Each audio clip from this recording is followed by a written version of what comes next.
Nebuchadnezzar. The year is 605 BC. The Babylonian king Nebuchadnezzar II has just had a vision. He saw the God of Israel in the form of a man with a flaming torch, who was coming to punish him. And now his counselors are gathered in the palace to figure out what it means. It's me. This is my channel, and you are watching this channel. Now, if you think that's a crazy story, well, it gets crazier because what happens next is straight out of an action movie. Nebuchadnezzar takes his entire army and redoes his makeup to look like the God of Israel. They march into the desert, and he has his men build a replica of the Temple of Israel. Then he puts on a golden crown and walks around on a golden throne. His men dress up as priests and start sacrificing animals. But when they turn around, they see that there is no God of Israel. And then Nebuchadnezzar screams, "Where is the God of Israel?" But the only response is the wind blowing through the trees.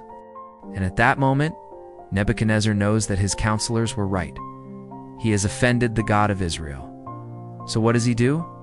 Well, he does what any reasonable person would do. Starts to cry and begs God for forgiveness. And you know what? God forgives him.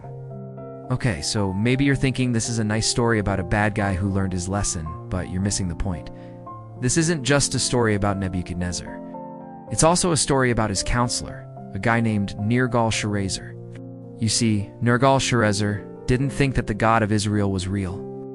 And he tells Nebuchadnezzar to ignore the warnings of the man with the flaming torch. In fact, he tells Nebuchadnezzar to attack the Jews.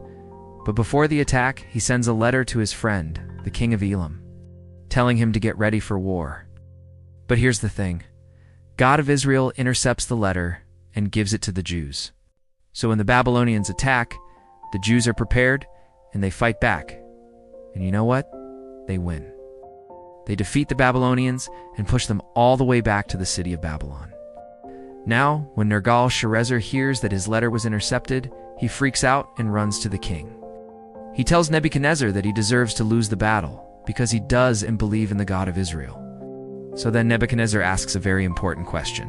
He says, "Who can tell us if it's true that the God of Israel is angry with us?"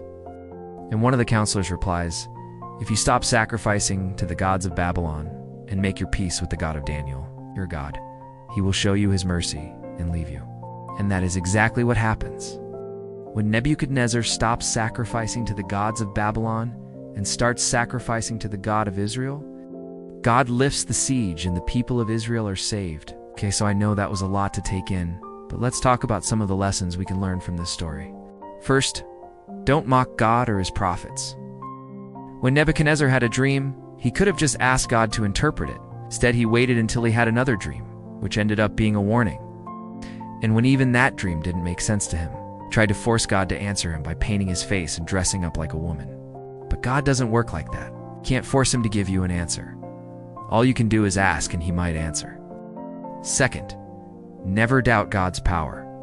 When Nergal-Sharezer heard that the God of Israel was coming to destroy Babylon, he thought it was a joke. He didn't believe it could happen. But sometimes God does the impossible. Third, don't underestimate God's love. See, when Nebuchadnezzar learned that God was against him, he cried and begged for forgiveness. And when he did, God forgave him immediately. See, no matter how far you've gone in your sin, God is always willing to forgive you. And finally, remember that God is in control.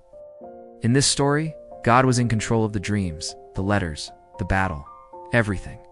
So if you want to know what God wants you to do, just look at the events around you and ask God to give you wisdom.